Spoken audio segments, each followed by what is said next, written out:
What is good, ladies and gentlemen? Welcome back to another episode of Buzz Buzz, guys. We're gonna get right into it. Um, the baseball World Series is over now. The Dodgers won the championship in extra innings. The Blue Jays had it look like they had it won. It really looked like the Blue Jays had it, and then the eighth inning came. Unsung hero came, hit a home run. That really changed the whole dynamic of the game. But there was some game six was a clutch up. The what was it? The double out Yep. in that game that was clutched up. There was a little bit of some controversy in that game six with the ball being wedged into the back. I mean, that was crazy because they've even gone back like that has to land just right to get wedged between them instead of it being home run. I think it was just two a It was a double. double, so it wouldn't have been a home run. But instead of being like letting the person that was at home or at first base, he made it all the way home. But since it was ruled a He had to double, go back. he had to So only go to third, and the dude never made it off of third nope. base. So, but to be fair, it was a great baseball World Series, especially not in the U.S. Unfortunately, the viewership was down, but when you had in Japan, Canada, the viewership massive. Um, LA has won 3 of the last 6 rings. So, like, are we dynasty? Like, I mean, potential? Like, yeah, it's a you got dynasty to if you're say always in the they're mix. always in the And mix. like you said, you've taken half of the chips home in the past 6 years. 6 years, they've gotten 3. So back to back, they are the first team in the NL league to be back to back champions since 75, 76 when the Cincinnati Reds did it. So that's a nearly 5 decade drought that has came to an end. First back to back champ since the Yankees did it in the early 2000s. So shout out to Otani. Like the conversation about Otani, man, like I don't. There's not much more you could really Well, I think this is just icing on the cake for him now. just like he spent like 6 years with the Angels, no playoff Nothing. appearances, and he spent 2 years with the Dodgers, been to World Series twice, had won both of them, but he had a lot better World Series this go around than he did last It time. just But he was unfortunately hurt the first yeah. time there. But I But mean, Yadamoto, man, I mean, no, so he's the first pitcher to win 3 road games in a single World Series. He also got the MVP, yes, and second Japanese player to win that award, first since 2009. Matsui. Matsui can't say his first name, but so Yamamoto history. also threw the second most pitches in the 2025 World Series and threw the fifth most pitches in a World Series since '08. Mm, that's the Dodgers. They got some here, and then Mookie Betts. He got his 4th ring. He actually has the most rings in Major League Baseball currently. But shout out to Clayton Kershaw. He rides off into the sunset. So he's got 3 rings. Yep. So, but baseball. I mean, baseball trending in a good thing. Game 7 brought in basically 26 million views. That was just Game 7. So that's not bad for baseball at all, especially when you add in Japan, Canada. Like we've said, like it definitely helps having Canada in the mix in Yep, baseball, and then having interest from other countries watching your sports always going to help boost your ratings. absolutely. Absolutely. But like I said, baseball is now over. Congratulations to the Dodgers, man. Like we said, dynasty, you have to speak dynasty. They've gotten half the rings.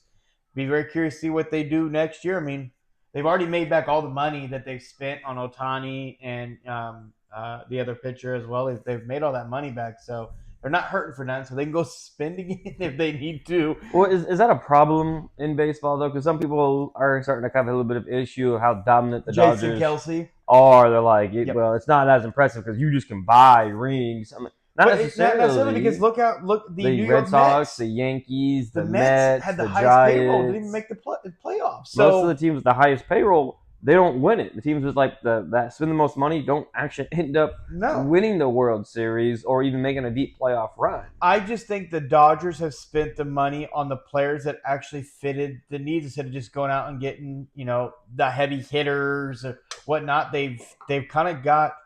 I guess you could say like Scoopers. They've gotten pitchers. They've gotten first baseman, outfielder. It's been a collective of talent, not just guys that are, I guess, and it's also helped when you got guys like Otani, who's like, can do more than just pitch. He pitch and he can hit like, it. when have you ever heard of a team intentionally walking a pitcher? Like, you just don't see, you never see that again. Like, so I don't think it's a problem. That's baseball's been doing that for years and years, and I just, if you got to know how to spend your money, and the Dodgers know how to spend the money properly on the But right players. Well, I think that's just like the big. I mean, like it's kind of tough for like smaller market teams to ever really compete because you can't go out and buy the flashy players like the bigger market clubs can. But then, I mean, you also, I think it makes it just more special when like the Royals, when they make a run, or like the Blue Jays when they I make mean, think their about it. The Blue run. Jays were last in their division last year. They I mean, we'll talk about a full Cinderella story turnaround from where they were last year to Game 7 of the World Series, a chance to win it. I mean, so that's just how baseball is. It's just the way it is. Can't be mad at it. You just got to get the right players. But um, moving on to the NBA season, we're only about 7 to 9 games into the NBA season. We do have a little bit of stuff we need to talk about the gambling issue again. The FBI in the NCAA have launched an investigation into gambling into Division One basketball, involving at least 30 current and former players. So this gambling situation has moved into college basketball now, which not overly shocked, but this FBI man, they are tearing it down. They're going after everybody. I I've guess we even can. heard there's been rumors that they've already looked into the WNBA, and I don't know who the fuck doing that. But I think if we see an investigation into the W, I'm going to have a lot more questions than I think I'm going to get answers to. Well, I think it almost makes so much more sense if women basketball players were fixing games or refs were fixing games in the W than it does for NBA players or former NBA players or players that are entering into the Yeah, NBA. There's millions of dollars to be made in the NBA, and like there's very little amount of money compared to that's that what in I'm the saying. W. So like If it'd make you're more looking at sense the for the W, W. I got some questions. It would make more sense No, it to would, but it would it's make more like sense for the women to rig their own games so they can get paid. the W can't afford that right now. They can't afford that right now. But that is an ongoing thing. When we get some more news about that in the NCAA, we'll bring Well, that to you. Damian Jones, Yeah, he has Damien. pleaded not guilty Yes, to a pair of alleged gambling schemes. So, I mean, that's also ongoing as that's well. ongoing. The Chauncey Billups one, he's also pled not guilty to his basically just having his friends lose all their money. Terry Rozier, yeah, you really can't like. You could plead not guilty, brother, but brother, we know you guilty. Yeah, Like, pretty but much. the United States Congress Committee and the NBA had a meeting this Wednesday in Washington, D.C., in wake of the indictments of Chauncey Billups, Terry Rozier, and Damian Jones. The meeting was a briefing of members of the House Committee on that would include partnerships with Sportsbook and majors to prevent illegal use of non-public information. So that meeting did take place, but it was not a good look, Brennan, because we talked about this earlier this week, that the NBA actually asked Sportsbook to take off wagers. Yes, here it is. Before the season began, the NBA asked FanDuel and DraftKings to remove wager options deemed to manipulate, including missed free throws, turnovers, and fouls. And we said that kind of was not a great look by the NBA that you kind of reached out to ask to take that down. So clearly the NBA knew that there was something going on. They tried to somewhat handle it internally, but it was clearly a little Too late. too late to handle that. Um, but and then we had the issue that we talked about again this week. So ESPN Bet will shut down effectively December 1st of this year. And then as soon as that happened, what was it, like a few hours later, ESPN strikes a major deal with DraftKings. So you lose one and you get another. So this whole gambling thing is just getting very weird at this point. You're losing things, adding new ones. So, well, what do you make of? Like, clearly gambling's not going nowhere. It's too big of a money grab to a degree. So I mean, like, I'm not really surprised that ESPN Bet got dissolved into DraftKings. Like, it's hard to compete with. You can only have so many top, well, I guess the reason betting apps. ESPN Bet kind of went down is there was too many people winning. Like they couldn't afford the payouts. That too many people were winning, so they had to shut it down. Well, it makes sense. I mean, like I said, you want people to bet to lose. I mean, that's kind of the whole point of gambling. Yep. And so then, like I said, pairing with DraftKings, it makes sense. It But does. I mean, because like you want to be partnered with one of like 3 or 4 big giants in the gambling app world on sports.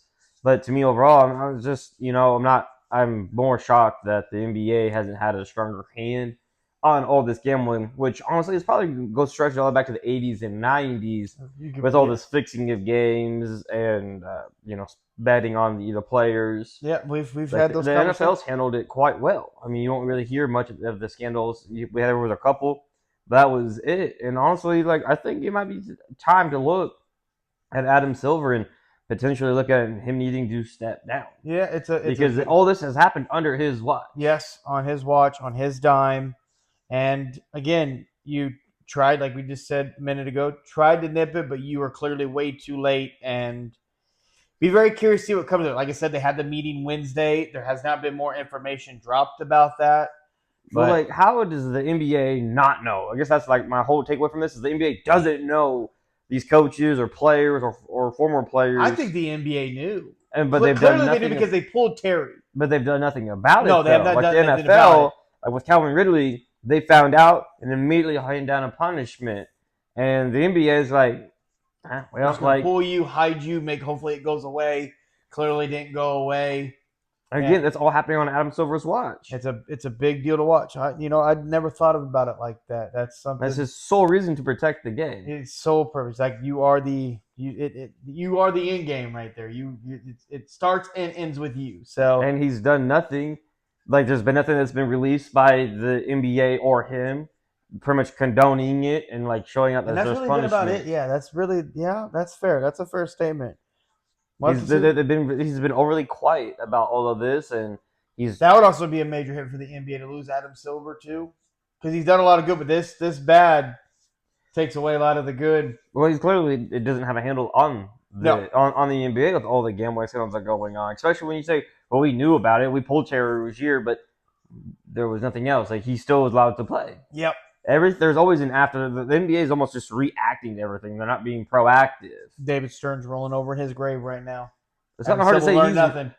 He learned nothing. Apparently not. He didn't learn. See, he thought we were in the 80s and 90s still, where we just can scoop stuff under the rug and send people to play baseball for 2 years and bring it back. Can't do that with Terry Rozier. He ain't that talented. You have too much media out there now. You can't just sweep stuff under the rugs. It's good back in the 80s and 90s. Like, could you imagine, like, man, those players, sports back in the 80s and 90s, well, you'd be in big trouble if media was big like it is now back then. You wouldn't be able to sweep anything under the rug. Like, you think about everything is out in the open in this day and age in social media and everything. Like, you can't hide nothing. Like, nothing. Because someone somewhere had a phone and they caught you or you got caught. Like, well, that's pretty much what I'm saying. You can't. That's I think Adam Silver's just kind of in the mind of like I just can sweep this under the rug and it'll go away. That's what his predecessor did, and he needs to get with the times. But I also think it's time for his head to roll because this happened on his dime. Happened on his time. Last week after we had finished the episode, there was some more breaking news that came out in the NBA. So now NBA referees are wearing headsets that are directly on them so they can directly communicate with the replay center during the game. It's very interesting. Well, hopefully that just speeds up the whole fucking process whenever there is a challenge or a foul. Like they can speed up they can expedite the replay like they do in the NFL now. They got the Mafia on headset now. Well, maybe, but but they also can, hopefully they can, as the game's going on, they can chime in and be like, hey, you missed that call, or hey, that call was wrong, or hey, be looking for this, like this is happening and it's being missed, or they can like ask if a player's like, hey, I keep getting fouled and you're not calling it, versus going at the player, they can just like, hey, is this happening? Am I missing it? And they're like, oh yeah, no, that just happened. It definitely should definitely get the game. We'll help them get calls more right. Like if you're missing the call, if you're the ref and I'm drawing at you saying you're missing the call, I can just pop and You I can can let me ask, know. and they're like, yeah, no, you missed the call 3 times. You should be looking for it next time. That's very Okay, fair. cool. So like you should be able to help correct the officiating Be able to as well get the correct calls on the court, especially in crunch in time. live time. In live In time, live time as well. without having to challenge Not having to anything. worry about a 2-minute report coming out like, yeah, you missed that, you missed that. Now, like you said, you're in my ear telling me what I'm missing or not seeing, what I maybe, So I like it. Be very curious to see what comes of it. Like I said, it's still early in the NBA season. Fun fact: former Hawks executive Lexter Jones has been charged with stealing $3.8 million from the team. He used faked expenses to fund trips to the Bahamas, Hawaii, Thailand, Switzerland, plus luxury gift for a coworker. Damn. I wish I was his coworker. 3.8. But the meat and the potatoes that I really want to talk about, Brandon, I think that people that maybe this has got swept under the rug because of the whole gambling, the Steve Ballmer, Kawhi Leonard situation. So Clippers owner Steve Ballmer is now being sued by 11 different investors that believe he used the company to secretly fund millions of dollars to superstar player Kawhi Leonard. So obviously there was the whole deal, not to show up, get paid all this money to, break the salary cap and whatnot. 11 people are now suing Steve Ballmer for that. 11 different lawsuits, but Kawhi Leonard's still allowed to play.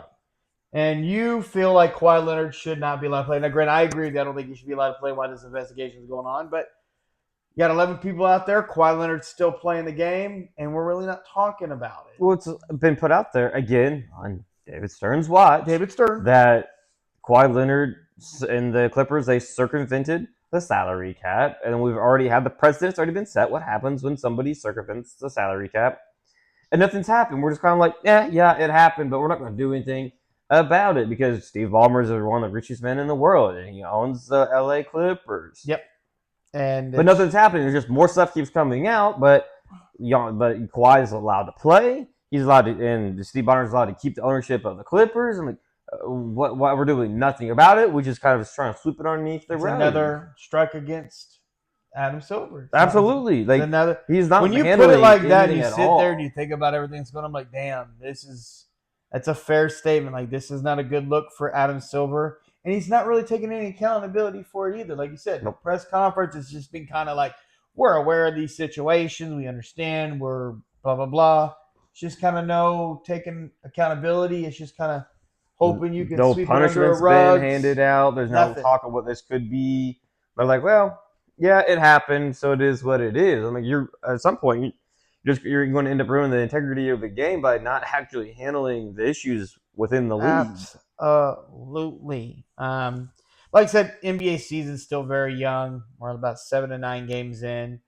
LeBron James has been cleared for contact. He's going to be reevaluated in about 1 to 2 weeks to see where he's at. And then LeBron James should be returning to the basketball court probably maybe into November, maybe beginning of December, possibly. For the Lakers. But honestly, I think the Lakers are cool without him. They're 7-2. The white boy backcourt is on fire. It is AR and Luka Doncic. And when they're not there, the Lakers are still finding ways to win. No name players stepping up. Like, who is 12? I don't know. We don't know. Nobody knows. Like, you know them now. You do. I mean, LeBron comes back. I mean, that should be good for the Lakers, but he's also taken 30-plus minutes away from a guy that fits his mold and the role with the team.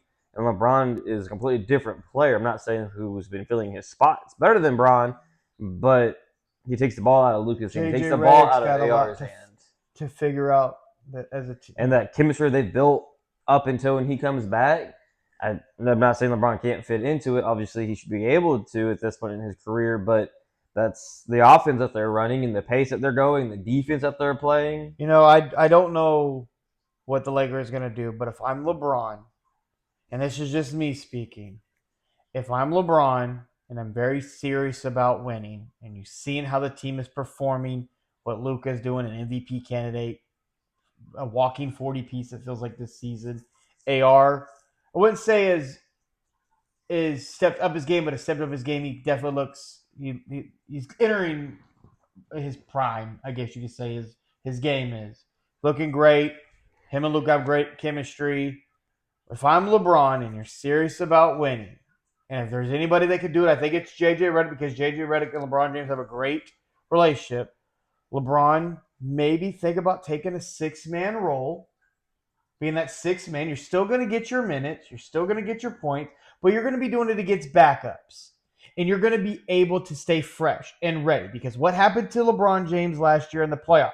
Fourth quarters rolled around in the series, and the dude was dead tired. He had nothing left to give. The gas tank was empty. So he had nothing left for the fourth. So if he can adapt and accept a 6-man role where you're still going to get your minutes, we know you're going to get your points. He would win 6-man of the year award. He'd lock that up because most of your 6-men that win the award are about 12, 15 points per game. You know LeBron's going to be at least 22 to 24 points per game. You would assume if he continues on the trajectory that he's been on. Mm-hmm. I think that would be great. And then it would shut a lot of people up because that's a huge ego check. That's a huge ego check because how many superstars have been willing to take a 6-man role outside of Westbrook, but it took like 3 teams to get him to accept to be a 6-man.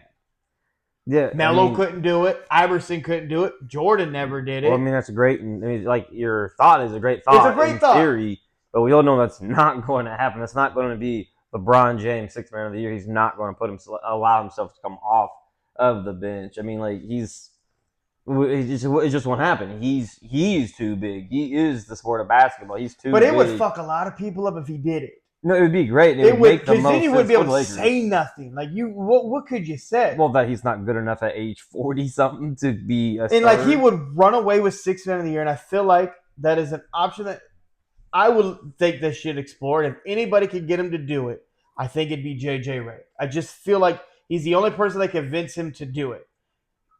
But we'll have to wait and see what the Lakers do. And it's crazy to think we talked about this earlier in the week. Like, could the Lakers consider trading him? And what could you get for a 41-year-old LeBron? Well, that's I don't know. The whole problem is you're stuck with LeBron. Like you're seeing what the Lakers are right now, 7-2. Yes. And like I said, that backcourt looks good. They're playing hard defense, which LeBron on the court, it worries me a little bit with how old he is of him giving that type of effort. And yes. If I'm out there giving that effort, I don't care that you're 40-something years old and you have all these accolades. I'm expecting the same out of you. And if he's like giving that effort, it could kind of kill morale a little bit. That's just what I'm saying. If you're really serious about winning, he's got to accept that you're not 31. You're not that Braun no more. You're still Braun because you're going out there and you're getting it, and you've proven that. But if he's serious about winning with this Luka Doncic, who's looking amazing and giving great effort on defense so far, and everything, you have to consider it, Braun. You have to consider it. But he won't consider it. He's not going to do it. And so then you're stuck between trying to figure out how to use him or where to put him, whether it is a 6-man, coming off the bench as a 6-man, or having in the starting lineup. Is that worth more having him on the team or trading him for peanuts on the dollars and what you could maybe potentially get back in return? It would be because like you're not really going to get anything that's going to move. I don't think there's anything out there you could trade LeBron James for that would make your team better. Because no one's going to give up a lot. He should demand more than what his value would be. Yes. But he is a 40-some-year-old small forward, power forward on the last year of his deal. Yeah. And you don't know if he's going to play another year or not. He'll be a free agent. And, like, you have to kind of tether your offense around him. Like, a team acquiring him, maybe the Cavs or the Warriors, he would fit in quite well there. But the Lakers, what you'd be getting back, I don't think would be enough to be enough or more than what LeBron can offer. A lot of critical thinking, a lot of big decisions, and a lot of conversations are going to have to be had when LeBron James comes back. And we're going to see how everything looks, how they look when he does come back and whatnot. There'll be a lot of questions that are going to have to be answered for sure. Well, I just don't think if you're the Lakers organization or JJ that you can let LeBron come in and disrupt what you're building. Like you have a young core of guys that there's all the development. Yeah. Obviously Connect kind of funny. Yeah, he's kind of taking a step back and it really hasn't got past that whole trade veto that brought him back to LA. Yeah. But like when you have LeBron, it's almost better instead of like just putting LeBron into the starting lineup, maybe only give him like a hella hard minute restriction, and see how he does That's the with this core guys that you have, and they see where the best spot for him would Because the be. best thing you got to save LeBron for when it matters most. Same thing with Luka and AR, but But I don't you really. got to let those guys tear it up, and Braun let them carry you. And then when it's time, when the money's really on the line, that's when we need you to show up to help them get them over the top because you're gonna be fresh, you're gonna be ready. Right, but to get to that point, you have to figure out where he fits. Yes, no, you're right. in, You have to figure it all because out. currently I don't think he really fits this roster. No, they're young, they're fast, they get up and down the court. You even see Ayton, he's starting to run the court a little bit for Luka for the lobs. And so again, I don't know how much LeBron fits in. And I think he's gonna have to buy into maybe a little bit different role offensively and have the ball way less. I think AR needs the ball way more.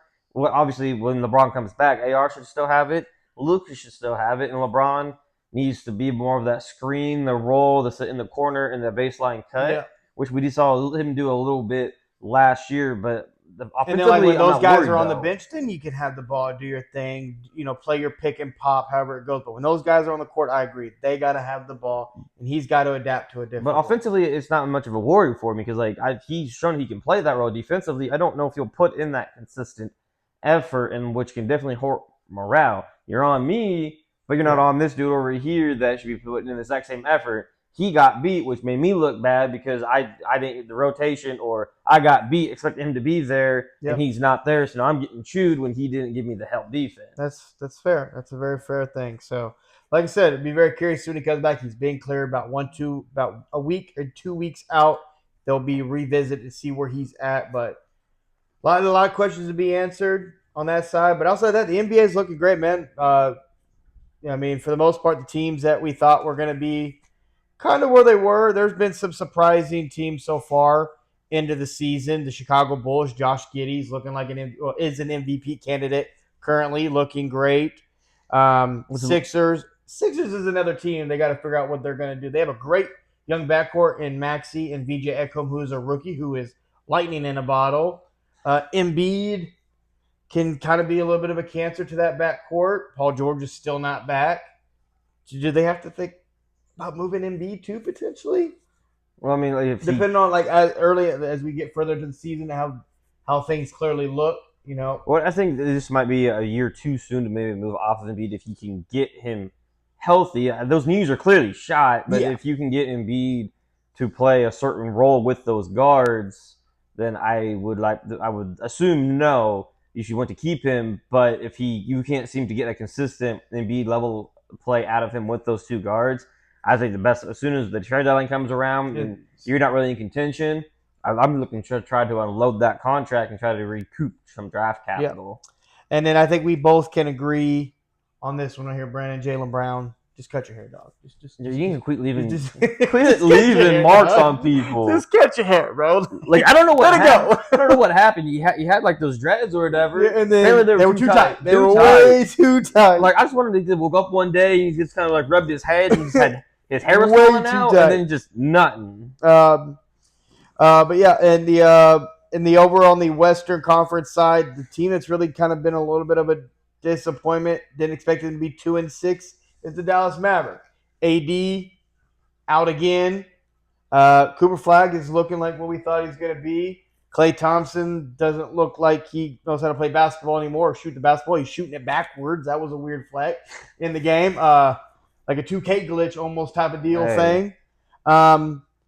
Pelicans, disappointment again, not surprised. Zion's out again, 7 to 10 days with hamstring injury. Pelicans, time to just trade him. I don't know. Somebody might want him. It's time. It's time. But like I said, NBA season's still young, super young. And as the season goes along, there'll be more to talk about, especially as we get closer to All-Star break, because that's when the trade deadline gets there. Really see what's going to prosper from that. Getting into the NFL, though, Brandon, we had the Week 9 game. We're going to start with the Week 9 game recap. The Miami Dolphins, they lost again. They lost to the Ravens 28-6. Not a surprise there. Mike McDaniel still going to be the head coach and still giving the worst press conference you've ever seen. The Niners and Giants. Niners won that game. Is there Brock's still not back, but is there a quarterback controversy there as well? It's one of the No, quarterback controversies that people are still no, talking about. there's nothing to talk about. There's no quarterback controversy. They got brought up a couple weeks back. My Answer still Kyle hasn't changed. Shanahan shut it out. No, your starting quarterback is your starting quarterback. You just paid him. He's the guy, and until Brock is fully healthy and able to get back out onto the field to show what he has, there is no competition to be had. It's Brock's job to lose on the field, not to be lost by a now on his third or fourth team, Mac Jones. That's fair. The Vikings came in and shocked the Lions and won that game 27-24. J.J. McCarthy actually looked good. Looked good. Solid. Very solid. It was quite. Yeah, you don't fuck it up. Well, That's literally the role. Just don't fuck it up. I think that's what they told him before the game. Listen, you fucked this up, boy. I mean, like it would just kind of look like kind of back in the Michigan play for him. Just hand the ball off, make a couple throws, make one or two big throws that we need you to make, and we'll get out here with a win That's on right. the back of our defense. The Chargers did beat the Titans 27-20. That was a very close game for that Chargers team, who's again doing what the Chargers do best. Had the Patriots and Falcons, which was a good game. Patriots ended up coming out of that game 24-23.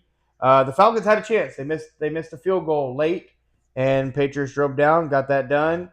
I think the shocking game of Week 9 was probably the Steelers and Colts. Daniel Jones did not have a great game. I think it was like 6 turnovers total in that game. I think it was six total turnovers for the Colts. And they still had a chance to almost win that game. They did. Steelers won that game 27-20.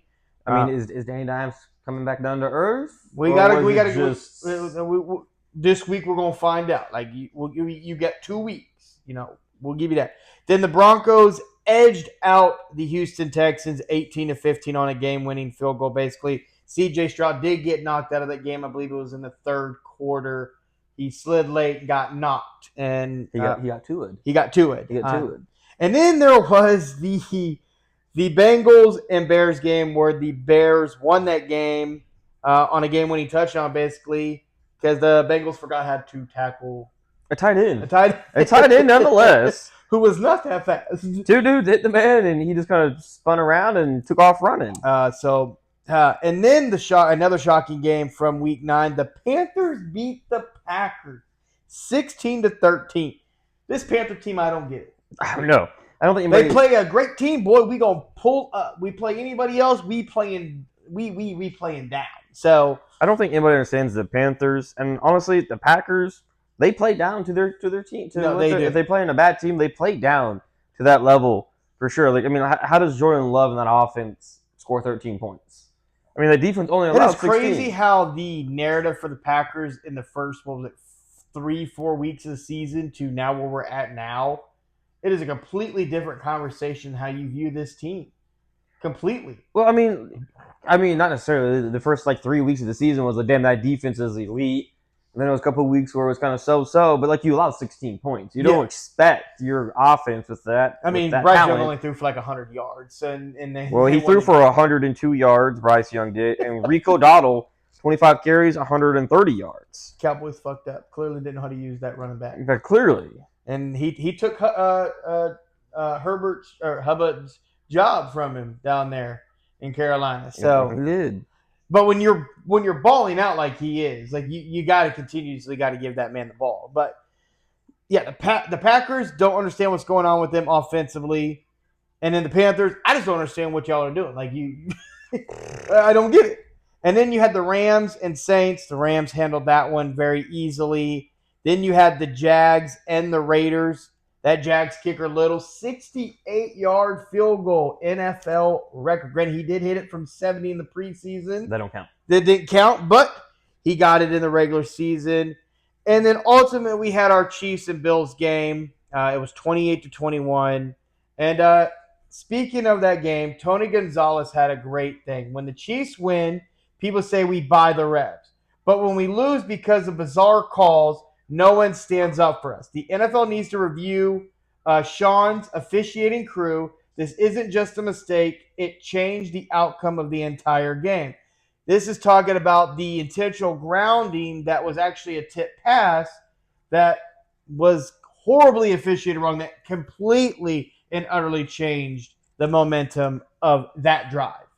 And it changed everything. And it completely changed. And so Tony is right. People want to talk about all these calls or whatnot, but there's been a lot of calls this year for the Chiefs that have been utterly missed, that are point blank penalties that are not being called. And it happened to us again.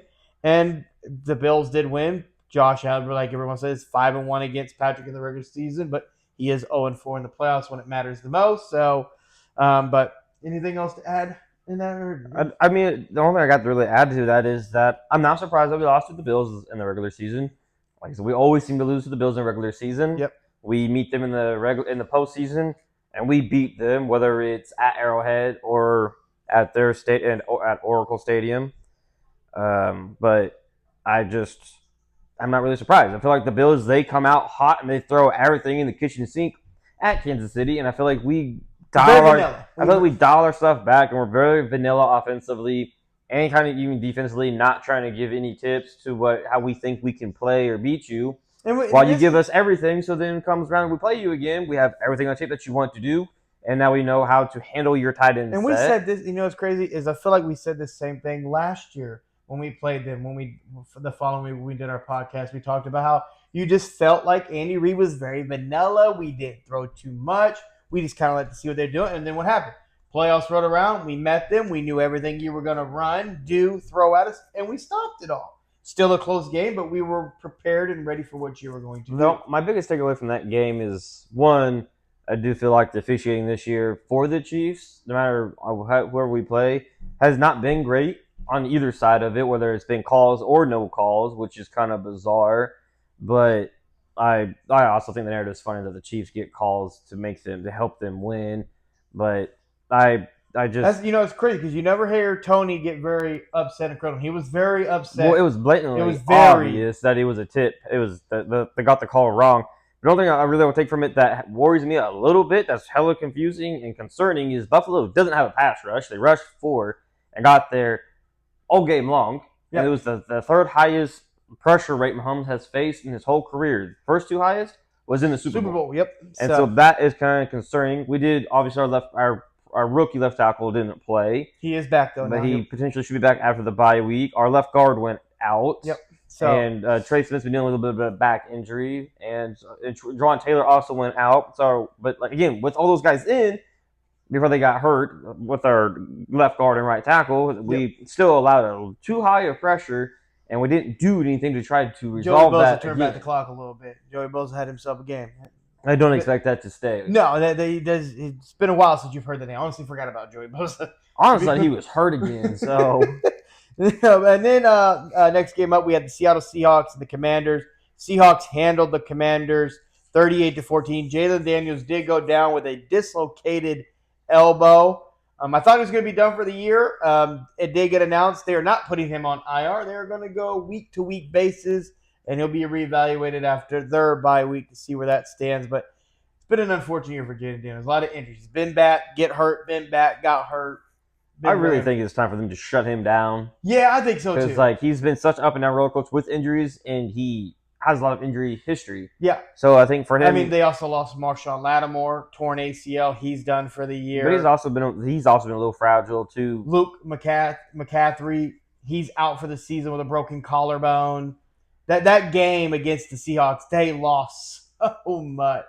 And so I just think for the Commanders, where are they sitting? They are currently, they're like third. They're 3-6. It's gonna be kind of tough. I would agree. I think it's just time to shut them down, get everybody, and then just. I wouldn't say shut them down completely, but I would just throw them on IR, let them sit there and get fully healthy. Yeah. And even if you're out of the playoff picture, I bring him back, still let him play, let him develop. Yep. But really, outside of that, I'm shutting down and let him get fully healthy because you're pushing for something that I don't think you will get. Yeah, unfortunately. But for the Seahawks, is it time to put Jackson Smith, Njigba in the MVP case? I mean, you could put him up there. Unfortunately, obviously, you're not. I'm not going to say that he's going to win it, but it's time for him to start getting he got to get the some love. looks and the love that MVPs get. Because I mean, again, against the Commanders, 8 catches, 129 yards. averaging about 60. He's averaging 16 of that game. He averaged about 16 yards a catch, He's balling out right now. He's having himself a season. and he's on pace to have the most receiving yards in a And season. Sam Darnold's looking great too. Like looking great. Like solid. Like can't complain. And him and that Smith, they have a great. They have a great. It's crazy. It's crazy to have a great connection because this is the first time they play together. Come in like they are just. I mean, wow. Yeah, he's got to get some love. You got to give him some serious love. I think it's time for him for him to be put in the He's top not- 5 candidates for MVP. I mean, we're over halfway through the season now. I think him, Jonathan Taylor, and Christian McCaffrey. Yeah, we're going. Yeah, Christian should, McCaffrey. I think it's about time for him to put his name back in the MVP conversation. Absolutely. And then last but not least, last game up from Week 9, the Cardinals and Cowboys. Sorry. Cardinals did win that game 27-17. Marvin Harrison Jr. had a nasty footwork touchdown catch. Boy, dropped it. On the goal line. On the goal line. CD Lamb was shook. But those were your Week 9. And starting with the Cardinals, going into our next conversation I want to have of quarterback talk. They were asked about who the quarterback should be for the Arizona Cardinals between Jacoby Brissett and Kyler Murray. And head coach was like, I really like what our offense and what we're doing with Jacoby. We're going to stick with Jacoby. Kyler Murray was back, and then all of a sudden, Kyler Murray got put on IR, and he's done for the next 4 weeks. But is it safe to say, obviously, Jacoby Brissett's not the answer for Arizona long term, but is Kyler Murray's run with the Cardinals coming to an end? I looked at the writings on the wall on that one. I don't necessarily know. I mean, somebody out there will take a flyer on Kyler Murray, Yes. but he's too little. He's too little and he's too brittle for the NFL because he always seems to come down with some kind of injury, and you just have never really seen him with that progression that you would like to see a quarterback get of his game. It's also, too, like Marvin Harrison Jr. is one of the best young talents we got at the wide receiver position in the league, obviously second year. And you've seen what Marvin Harrison and Kyler Murray look together. It's not been great. But then Jacoby Brissett comes in, and Marvin Harrison looking like the dude that we've been waiting to see coming from Ohio State. Well, like you like to point out, Kyler Murray has said, well, I can't always just throw him the ball. I have to, feed him, spread it around or whatever. I think Marvin Harrison Jr. had like 11 targets. Yeah. Like, I'm like, what do you mean Balled I can't throw him the out. ball to my best guy every play? Ask Jamar Chase. Yeah, Like, you're throwing me the ball Jamar every Chase would be like, time. boy, I'm 7-11. I'm always open. Throw me that goddamn ball. So to me, it's confusing. Like, I'm going to throw the ball to, like, if the play is called and it's meant to go to you, I'm going to you. If it's not meant to go to you, I'm going where it's supposed to go, and then I'm going immediately back to you because you're the best I got out of you. Yeah. Like, what do you mean? I'm not always trying to get the ball to my I've best just guy. never liked when Kyler Murray has made those comments. I'm like, what do you have to get him involved. Because by getting him involved, you're now making the defense switch up, change up, but it's now going to let somebody else get off. And then that happens, you got to make another adjustment. Oh, well, look, he's there again. Like, wow, he clearly was. He was open a lot that game. Jacoby Brissett's like, Harrison fuck, he's down there somewhere. He's Like I somewhere said, about over 11, there. 12 targets. Yeah, so Caught 9 of them. that is like I said, I believe Kyler Murray's time in Arizona is coming to an end. It's time. Like I said, Jacoby Brissett's not the answer. The Cardinals are going to have to, I think, look for their next QB. I don't know if they necessarily get rid of him, but I think the writing's on the wall where they might be looking to bring in some younger talent at that position to push him.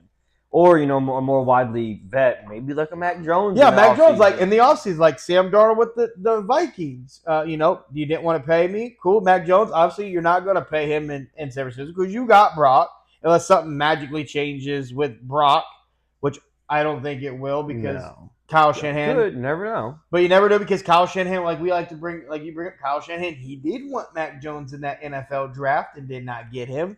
But if you're Arizona, Mac Jones is balling out of his mind right now, looking great. So Take that chance. And you have a nice receiver for him down there, Marvin Harrison and the Jr. tight end. And a tight And end who we McBride. now do know of. But I'm saying, like, I don't necessarily know they'll move off of him completely, but I think they'll bring in some competition in the offseason and camp to see if you can get more out of Kyler Murray, or this is just he's maxed out on his That is potential. very true. And the next quarterback, it's not controversy, but it's something we got to talk about. Joe Burrow with the Cincinnati Bengals. So, in 21, Burrow had a sack percentage of 8.9. In 22, 6.3. 23, 6.1. 24, 6.8. Joe Burrow this year, 12.2 2%. But Joe Flacco, at 41 years old, unathletic, can't move to save his life, 3.8. Woo! And Joe Flacco slinging that thing. Okay, so like, what does that mean for Joe Burrow? Like, it's tough because he played only 2 games this year. I understand that, played 2 games, but boy, took a lot of hits, and he's been sacked so much over his career, which is crazy. Let's see. In 2020, he was sacked 32 times. 21, 51 times. 22, 41 times. 23, 24. Last year, he was sacked 48 times. And then this year, before going out in just 2 games, he was five times. So, Well, I mean, the percentage that he gets sacked, I mean, it's there. It shows, but then you put Joe Flacco in behind the exact same O-line, way less mobile. Jake Browning said the same line. He didn't even have that bad of a sack percentage. Granted, he wasn't, So I guess it's just like my question to you is Joe Burrow able to read the field? Is he missing the reads? Like, what's causing him to hold the ball so long that his own line breaks down? Because everyone's like, oh, they just have a bad old line. Well, you put Joe Flacco, a very unmobile quarterback, and he's getting the ball out on time and on target. So what's the difference? I would agree. I think there might be a thing where Joe Burrow may not be able to read something. Like there has to be something else because these are staggering numbers. That is insane. Because you're watching Joe Flacco play behind the same line and he's getting it out quickly. Like you understand, it's like Burrow. Are you trying to be somebody or not, and try to are you trying to get a home run play? Is what it almost feels like for Joe Burrow. Like you're trying to make something out of nothing when that's not your game. Like you see him with Flacco, it's quick. It's quick. Well, I guess my other question to you is: so you feel like it's that he's trying for something that's not quite there? Yeah. But or is it the play calling? Is the head coach calling the plays for Joe Burrow? Is he changing his game plan? His gameplay that's a for possibility Joe Flacco, too. knowing he's much more or less mobile. And when that's the case, why the fuck were you not giving these calls? That's to what I was Joe about Burrow? to go to next. If that is what you're doing, then why are you not doing that with Burrow to protect your franchise quarterback who you're paying $55 million a year that has only been able to stay healthy one time in his NFL career so far? Yeah, I mean, because if you don't these are serious questions we have to ask if you don't want to ourselves. put it on Burrow, so Burrow's an unworldly talent. He's an NFL quarterback talent. He's all godly. He's all this and this. So then it has to be the coaching staff that's giving bad play calls to Burrow that are maybe he's clearly getting bad information, clearly, and they're not giving that same information to the guys that are coming in and playing behind the same exact people that he was playing. Well, Joe Flacco is also at a disadvantage. He doesn't know the playbook. He doesn't know the wide receivers like Joe Burrow knows the playbook inside and out. And he still has a higher sack rate, knowing all the plays, while Joe Flacco was still learning on the fly. Yeah. And again, Flacco, I mean, they've only won 1 game since he's been there, but he's slinging it. They're putting up points. And you can't really put it on Flacco for losing these games. No. It's really the damn defense. They can't get a stop. They legitimately, Brendan, they cannot get a stop. Like, you should not have lost a game to the Bears. You shouldn't have lost a game to the Jets. On the Bengals defense, they're 32nd in yards per game, allowing 426 yards. The 31st in passing yards per game, allowing 260. They're 32nd in rushing yards per game, allowed at 166. And they're 32nd in points per game, allowing 33. I mean, what am I supposed to do? Like Ja'Marr Chase said, I needed 1 stop. I needed you to give me 1 stop, and you couldn't Chase Brown. Give me 1 stop. Chase Brown went off in the locker room. Finish the damn game. Finish it. And this is, I guess, my question to you, man, because this is I think it's a question, but maybe not because they are paying him 55. You have your offensive guys, 2 wide receivers. Should the Bengals consider just consider maybe moving Joe Burrow? I mean, it's a fun thought. I mean, if you obviously he can't stay healthy. He can't stay healthy, and you clearly it's kind of looking like you could put a washed-up veteran back behind that O-line with all that talent offensively and clearly put up points. If you had a defense, it'd be a different story. Because you could get off that, get some type of capital to help the defense. Well, because you hopefully get some kind of cap relief. Obviously, you'll take a lot of dead cap hit off of it, but You're gonna be a top 10 team this year. Yep. And then say you're a top 10 team maybe next year, but you have 2 chances you to get a rookie quarterback Yeah. on a rookie deal. Bring it up, again, maybe like a Mac Jones or somebody in this Yeah. coming off season, or maybe Cheap a deal. Justin Fields. Yeah. And you can now build up that defense with all the extra cap space you will have. Because clearly, I think it's an option they have to consider. you have to think, if you're a Bengals fan, you have to think of it. Joe Burrow maybe isn't that guy, but if you think he's that guy, then then you have to turn. You have to point at the coaching staff, and the coaching staff is who's getting Joe Burrow hurt. Yeah, it's one of the two. And if you don't blame the coaching staff, then I think it should be a real possibility and a real thought in this offseason to potentially maybe look at the options of moving off of him. Yeah, and I think that's I agree with that because these numbers are staggering, and I can't let them go. And if you think Joe Burrow's that guy, did Joe Burrow peak too quick? Did that peak come and go as well? Yeah. Because you were there, yes, you were battling. Think about it. He was there battling, and then now he's disappeared. Well, Joe Burrow, I don't really agree that he's disappeared. I mean, they're putting up electrifying offensive numbers. Yes. Like if they would have had a winning record last year, he probably would have won the MVP. Hand down. You had he finished fourth in the MVP. Well, you had the Triple Crown winner in Jamar Chase, so it's not like he can't sling it, but but you also put all this money offensively, and you didn't put no money defensively, and you struggled to even get your first round pick in camp, let alone on the field to play because you weren't willing to pay him. Yeah. So I mean, like a lot of it, it's like if you can't outscore people in the NFL. It's not a recipe for success. Yeah. And so I don't really say that he's disappeared or he's kind of fallen off. But there's a hellacious concern that he's being sacked at such a high rate, and then you put in a 40-year-old quarterback, and he's getting sacked. Gets that same old line. He's not getting sacked like that.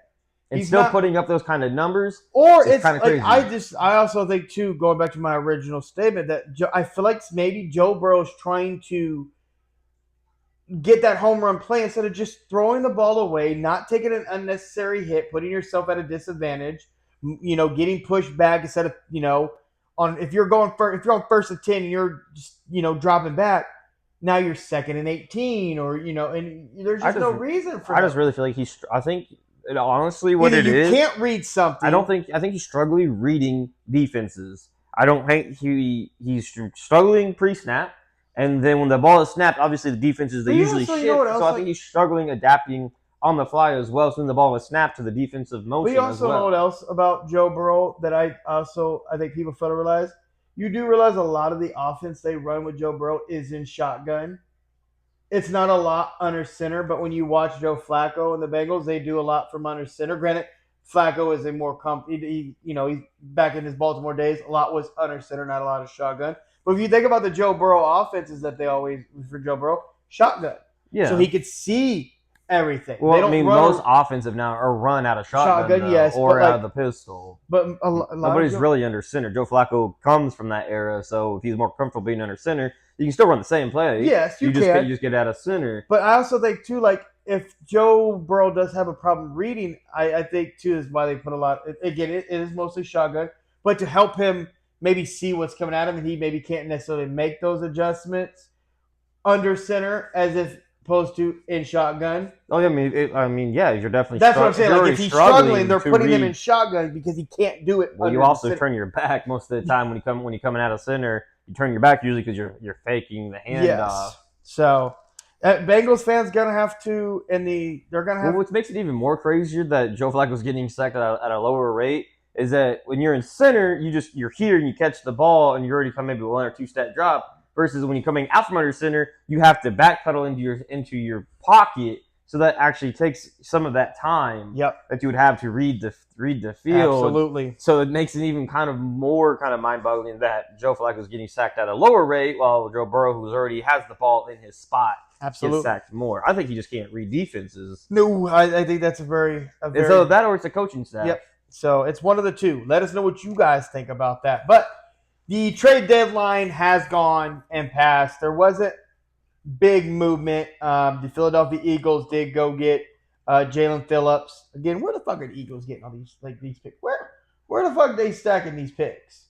Because the Eagles went and got oh boy, I'm losing my mind over here. They went and got Jair Alexander from Baltimore. Yep, the I corner. don't know how it's a great pickup, but it's like, is the dude going to be available to play? That's always been the problem for him over these last couple of years. I think it's time for him to transition to safety. Yes, they go and get Phillips, which is a big pickup for the Eagles as well.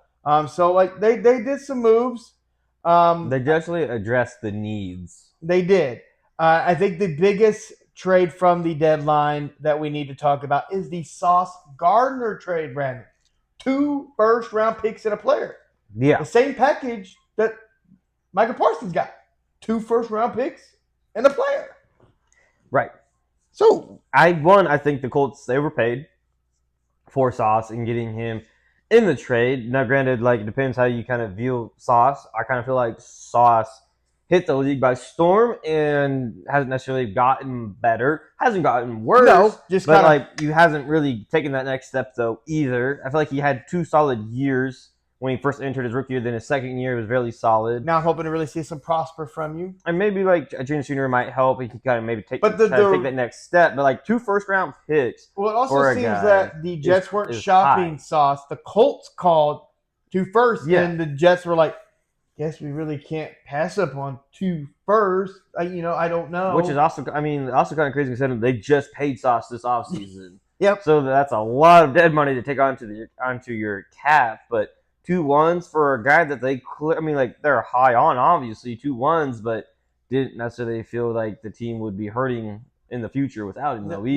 Nope. And then the Jets also traded away another first-round draft pick that they took a couple years back. Quincy Williams. They sent him to the Dallas Cowboys for just a second. The Cowboys only gave up a second-round pick and a 27 first-round pick and a D tackle. That's again, that's a lot the Cowboys gave up. I think like that. I mean, the Jets are loaded. 1, with all the draft picks, and 2, I don't understand what the Cowboys are doing. Well, they also I don't went know and what got they're the doing. team captain from the Cincinnati Bengals that he got his playing time got dropped. Logan Wilson, linebacker from the Bengals. So I agree with you. I don't know what the Cowboys. This defense would be cool with the guys you got. If you kept Michael Parsons, I'd be more intrigued with this defense. But like, But if you kept Michael Parsons, You clearly wouldn't be able to have everybody you traded for. You wouldn't Yeah. be able to have. I'm not really sure what the Cowboys' end game here is. The guys that they collected via trades, I don't know how much better it really makes this shit defense that they have. yeah, because like it's right up there with the Cincinnati Bengals. Like, I mean, everything they've done on the D line, they have no pass rush still. Hopefully, apparently, they think they need to stop the run, which you should be able to stop the run, but you have no pass rushers still. The linebacker clearly fell out of favor in Cincinnati, which is crazy work because, like, you think you'd want to try to keep good defensive talent, yeah, but I guess that's not. That's not how Cincinnati. But the Bengals, the Cowboys, they can't stop the run, they can't pass, they can't rush the quarterback, and they can't guard nobody out there in the secondary though either. So I guess maybe they're trying to build from the interior out, potentially moving off of Micah with all the available cap space and some of the draft capital yeah, they have. I was honestly shocked they gave up a first-round pick in 2027 for him, but I mean, again, the dude is. we also look at it too. The top Jets, 10 D tackle. they do got some first-round draft picks, but it's not going to matter with Woody Johnson at the helm for the Jets. I just We'll not have to gonna wait. matter. We'll have to wait to see what the Jets do. Dude, I mean, we have to wait and see what they have. They have draft capital. They do. They have draft capital. So we'll see what they do. Another trade that was kind of surprising for me. The Jaguars traded a 4th and a 6th-round pick to the Las Vegas Raiders for Jacoby Myers, who was on an expiring contract. That was a weird one for me. I didn't expect the Jags to go. yeah. grab a wide Honestly, I receiver. don't know how that's supposed to help the I don't know Jaguars what that's though supposed to either. do. I don't know what that's supposed to do for you because, again, Jacoby, that's not where I thought he was going to land. And you look at where's the Jags, they are 5-3, so I mean they're second in the AFC South, but I just don't know. I guess. I don't believe I in mean, Trevor like it's that. probably like the best, cheapest wide receiver option for the Jags to go get. I guess was I just probably don't like that Jacoby you Myers. gave up 2 draft picks for a guy that's on an expiring contract. You don't know if he's going to resign. I with you. mean, again, like I feel like you're doing that. You have to feel pretty confident that you'll be able to retain him, and you have to have that some kind of dialogue, like, "Hey, we're looking to do the trade. Or, like, what's the odds of us you- getting you done here? What kind of number are you looking at? I just don't feel like I get where you're coming from. Like you're not going to do that if you haven't I spoken would to a like to think the representative. Jaguars are smart enough to have that dialogue and not give up a third and a fourth round pick for a 1 year rental guy when nobody thinks the Jaguars are going to make the playoffs, and if they do, they're going to make a deep run. Yeah. I mean, So- at best, they're a wild card and out team. So Yep. And then the Seattle Seahawks did go get another wide receiver from the Saints, Rashad Heed. I really like that pickup for Seattle. Just another gadget guy you can use anywhere on the field for Seattle. Just another weapon to help in case you try to take, Smith away. You have another safety blanket. And so, but those were really the trades that went down in the NFL. Is there anything else I'm missing here?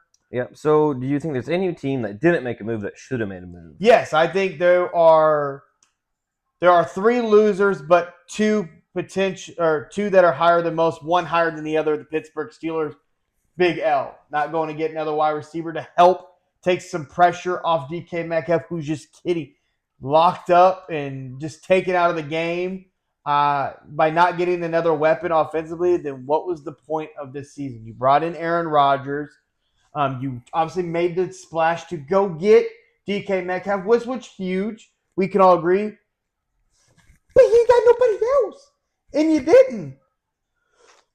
So, that's a problem for me. That's an L. And I also think for Buffalo, not getting an actual wide receiver as well is a big hurt for them as well. Well, the only big name wide receiver that was on the move that was traded was Jacoby Myers. Yes. Which would he landed at either one of those locations? Would that have been better of a landing spot for Myers? I think if Jacoby Myers would have went to Buffalo, I think that would have been better. I mean, if the Steelers would have been great too, but if he would have got to Buffalo, I mean, he would have been bona fide number 1 target for sure.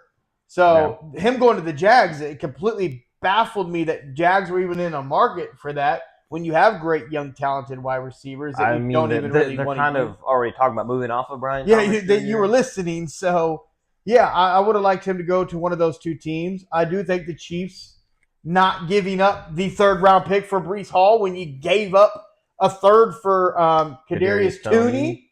So I think that was an L. They offered a 4th, and the Jets wanted a 3rd. If I was Kansas City, fuck the draft picks. Give the 3rd and ride off into the sunset with Breece Hall. I think we could have, figured out how to. Especially Breece Hall. But Breece Hall's on an expiring contract He as well, is, but so is everybody in our backfield. Yeah. So if you would have brought Breece Hall in, at least you could have seen if he could have worked or not. Because I don't think Breece Hall would want to leave Patrick Mahomes. Personally, I think that's great, but it still comes down to money. Yes, it comes and down. You could have at least seen if he would have fit in the Chiefs system versus him hitting the market, and then now you're trying to pay him and then hope that he fits versus getting the rights and then see if he actually does work out. I agree. I think the Chiefs was a miss.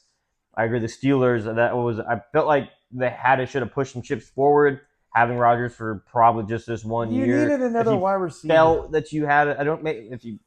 It looks like they have the pieces there to make a run, but I guess nothing really materialized there, which is some crazy work. I was shocked the Patriots didn't make a move at a skill position though, either with the season that they're having, and for Drake May. I mean, Stephon Diggs is obviously there, but I feel like adding some kind of talent, whether it had been out of the backfield or out wide, because they were stacking some draft capital, getting rid of some expiring contracts or guys that they didn't feel like they needed anymore. They were picking up 5th, 6th, and 7th round picks.